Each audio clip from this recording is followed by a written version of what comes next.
responder uma pergunta sobre conversão. Antes de entrar no assunto da conversão, é bom lembrar que Deus é soberano em tudo que faz, inclusive na obra da conversão. A Escritura diz que é Deus quem toma a iniciativa de salvar o pecador. Foi Ele que na eternidade escolheu os eleitos e na história Deus entregou o seu Filho para morrer na cruz no lugar dos seus eleitos, perdoando assim os pecados e transformando agora suas vidas de pecado em vidas regeneradas, com resultados visíveis no seu cotidiano. Resultado de uma conversão genuína. Vamos ouvir a pergunta. Seu João, explica como pode uma pessoa se converter. É a pessoa que se converte? Ou é Deus quem converte a pessoa? Existe participação humana na conversão? Se existe, que participação é essa? Eu vou procurar responder estas perguntas resumida. A conversão é a evidência da regeneração. São os efeitos que ela produz no crente. A regeneração produz a conversão e, consequente, o abandono do pecado. Quando falamos em conversão, estamos falando da vida cristã do crente. Um afastamento do pecado automaticamente nos coloca em aproximação com Deus. A conversão é um ato consciente de uma pessoa regenerada, no qual ela se volta para Deus em arrependimento e fé. Observe que há dois movimentos presentes na conversão. Um movimento de afastamento do pecado, fruto do arrependimento, e um movimento de aproximação de Deus, produzido pela fé. A conversão é a manifestação externa da regeneração, que é uma obra inteiramente realizada por Deus. A vida espiritual, fruto da regeneração, é que permite que o crente responda com fé à graça recebida de Deus, realizada em sua vida. Essa vida espiritual é mantida por Deus em Cristo. É Deus quem nos dá a vida espiritual. E é Ele quem nos sustenta.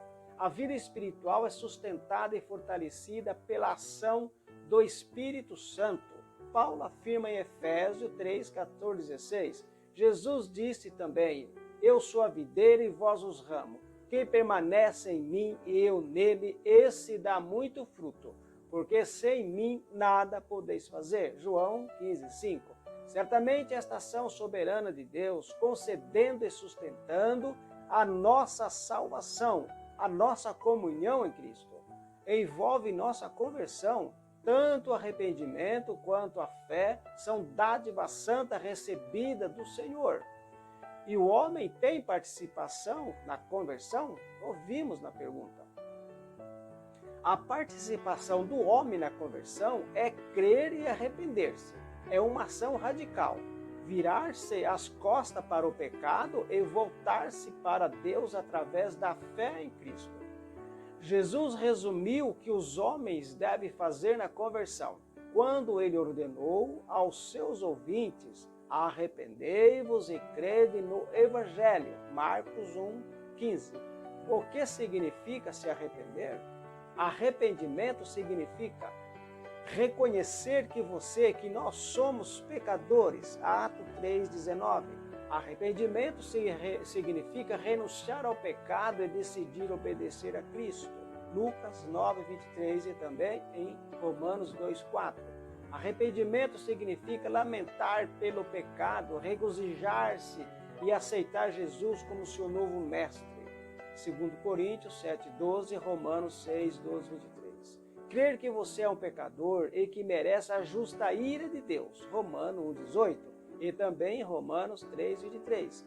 Crer que Jesus ressuscitou e morreu na cruz para pagar a penalidade pelo seu pecado e ressurgiu da sepultura para vencer a morte e oferecer a vida eterna. Na conversão, a soberania de Deus caminha de mão dada com a responsabilidade humana. Embora Deus seja completamente soberano na salvação, é o pecador quem decide precisa crer e arrepender-se de seus pecados. Sempre há na vida cristã necessidade de arrependimento e fé. Leia a Bíblia, estuda, ore sempre que for lê-la. Terá resultado magnífico, glorioso, diante da presença de Deus e com sabedoria e conhecimento vai caminhar nesta terra de engano e pecado. Deus abençoe.